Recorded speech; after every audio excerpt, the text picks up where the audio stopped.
mind is so powerful. And I didn't realize it. I went through 3 hell weeks, Ranger School, Delta Force selection, all this stuff. This incident I'm going to explain to you right now is where I realized we are only at 40% of what we are capable of.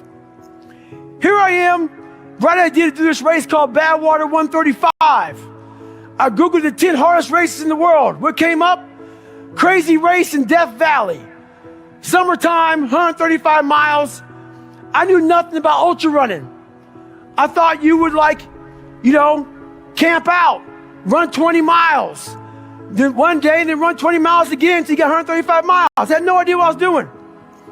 Called the race director up. He's like, hey, have you run 100 miles? I was like, what, in a week or what? What are you talking about?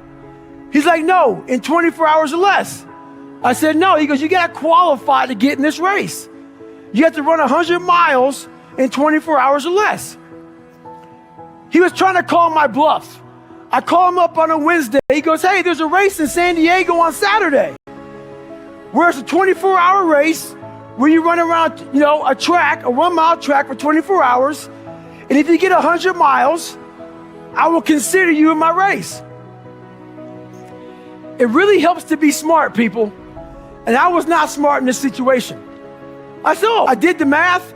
It's about a 14-something minute mile. I can do that. Anyway, I show up on Saturday with the blue lawn chair, Ritz Crackers Mileplex, and my ex-wife. And every mile I'm going to see her, I'm going to grab some Ritz Crackers and some Mileplex. I know what the hell I'm doing, but it's bliss. That whole ignorance is bliss thing. So I get to 70 miles pretty damn fast. I get to 70 miles in like 12, 13 hours. What do you think happens to your body when you haven't trained for that kind of mileage? A lot of bad things, but I thought I was in good shape. It was amazing. So I hadn't gone to the bathroom at all. I sit down, big mistake. I sit down in this blue lawn chair. I sit down, looking at my ex-wife. I'm seeing like 3 or 4 of her. And I'm like, oh, this is not good. So I'm trying to play it off because I know where I'm about to go. So I'm sitting there, and when you haven't gone to the bathroom, you're dehydrated, your nutrition's all jacked up.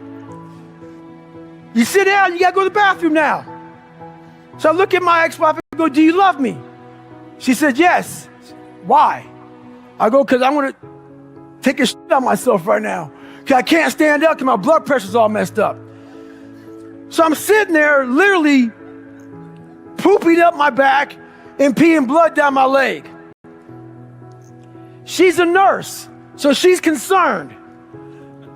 And I'm telling you right now, there's one thing you never want to hear as a black person. She said, you're starting to turn white. So I'm sitting there and I'm all jacked up.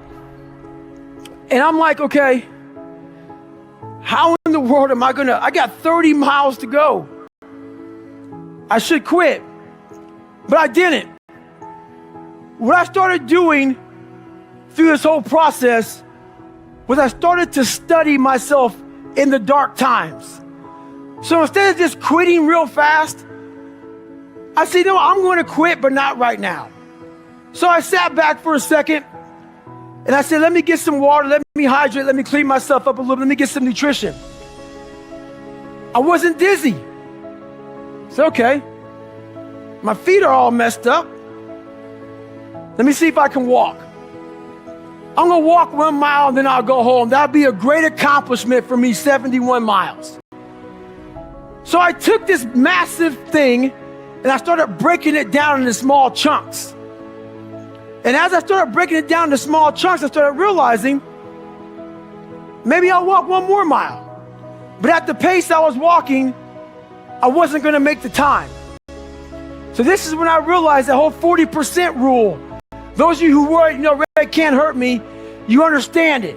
Basically, the 40% rule is when we have a governor on our brains, like a governor on a car. A car may say 130, but if you put a governor on a car, it can only go 101. We do the same thing to our brains. I was born with limited horizons, born on the other side of the tracks. I didn't think I could be anybody. So my governor was myself. So once you take that governor off, you have limitless horizons. I think one of the most important parts about the way you express yourself in your books is that you do talk about your weaknesses. And you do talk about your past and how you started off on this journey, and you talk about how there are those moments that you doubt. Yeah. But you still go. Yeah, sometimes, like, I call it, you got called an audible.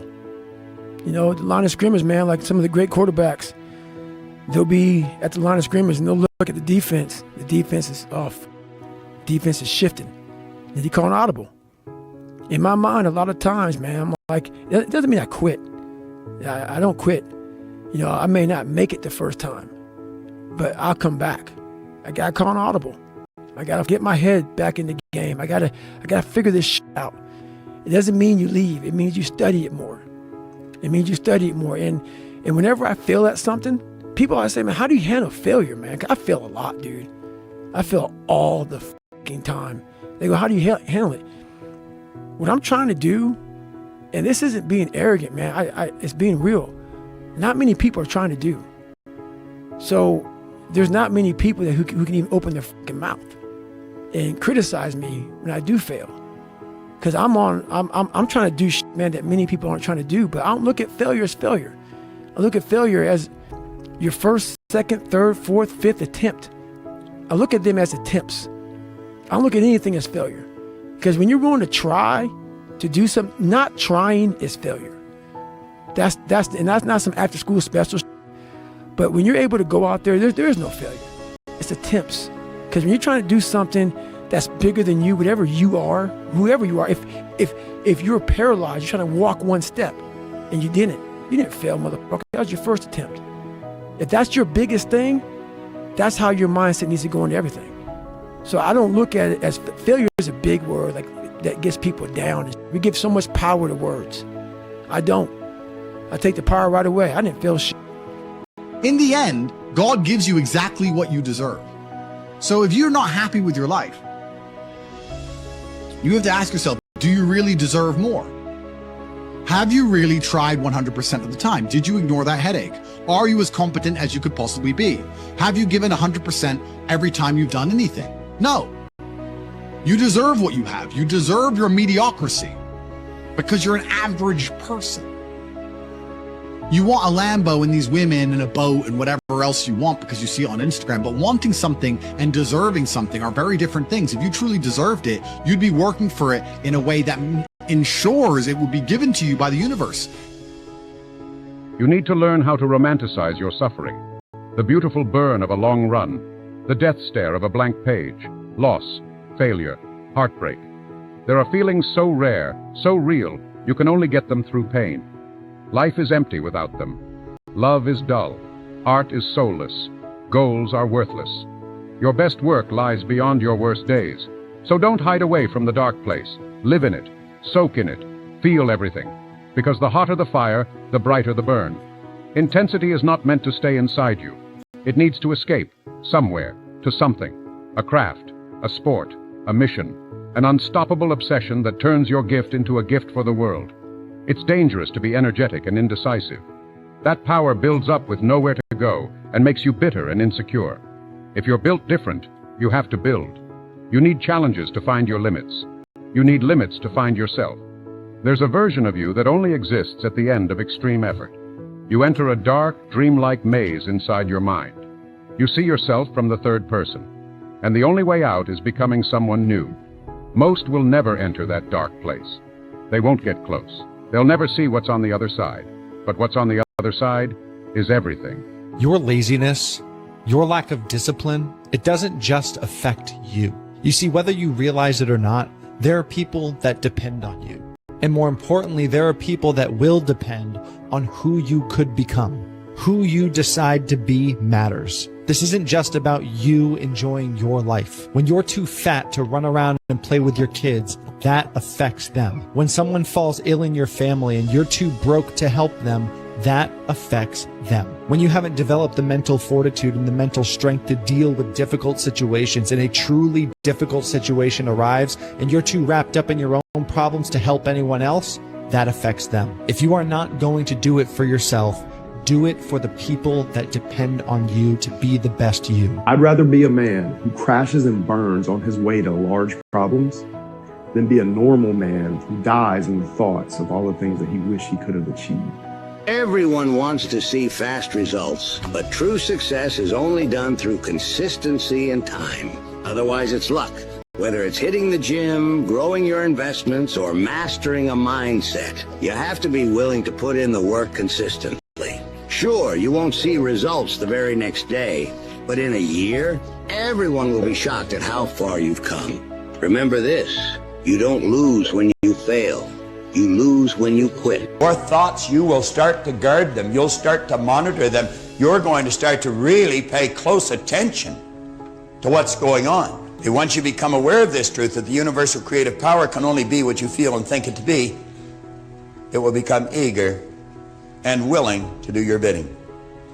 Say, this understanding will enable you to be filled with the expectant attitude and to expect this idea.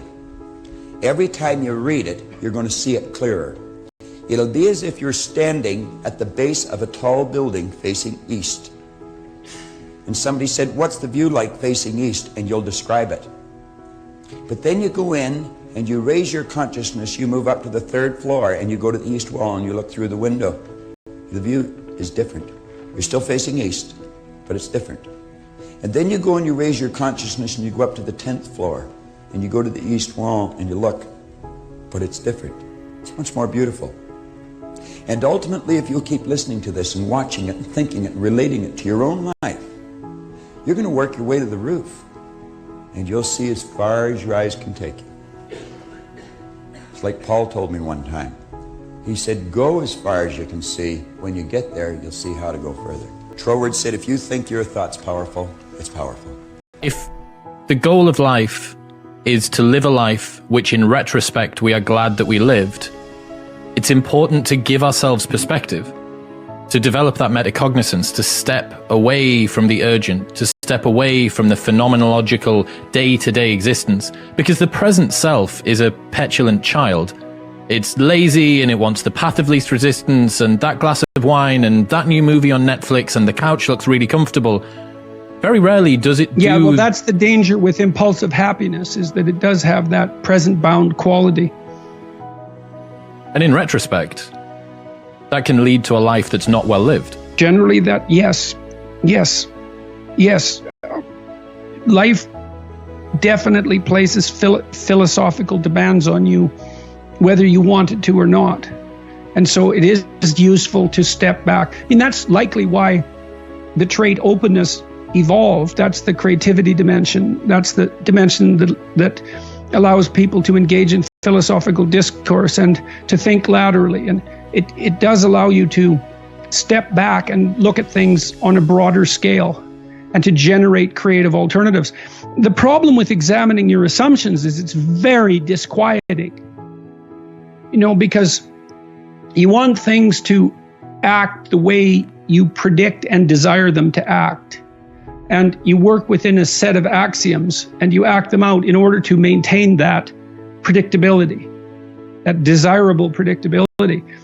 If you mess around, the more fundamental the axiom that you question, the more uncertainty you release. And some of that can be positive, but plenty of it can be anxiety provoking. I mean, just imagine that you're in a relationship and it's maybe a year into it and you haven't formalized and finalized it, but then one day you allow yourself to ask the question, is this the relationship I want to be in? Well, that's a fundamental question, but just imagine now you're destabilizing your entire future. You're destabilizing your present. You're destabilizing your past, because while engaging in the relationship, you're acting out the assumption that it's the proper relationship. But now you question that. That means the story you told yourself about what was happening while it happened, even though it's already happened, was wrong and something else had happened. And then you have to think through what actually happened. So it's unbelievably demanding. And the more axiomatic the assumption, the more certainty is cast into troublesome chaos. Now, you could say, yeah, but the alternative is worse. And I believe that often that's true, but the thing about the alternative is that you can always forestall it, right? Mañana, you can mañana. ask that question tomorrow. You bet. And it's a very powerful temptation, and no wonder. You know, do you want to dig up the body now, or do you want to wait a month? It's like, well, it'll be more rotten in a month, but it's not a month. It's not now, right? It's not now. And so I understand why people don't want to delve into things, even if their emotions indicate that they should. I mean, I would see this all the time. If you're trying to settle an important issue with your partner, let's say, that can be a tremendously troublesome excavation process. And there's no shortage of pain, but if you sort it out, then maybe things can be better. Doesn't mean it's easy or pleasant. Quite the contrary.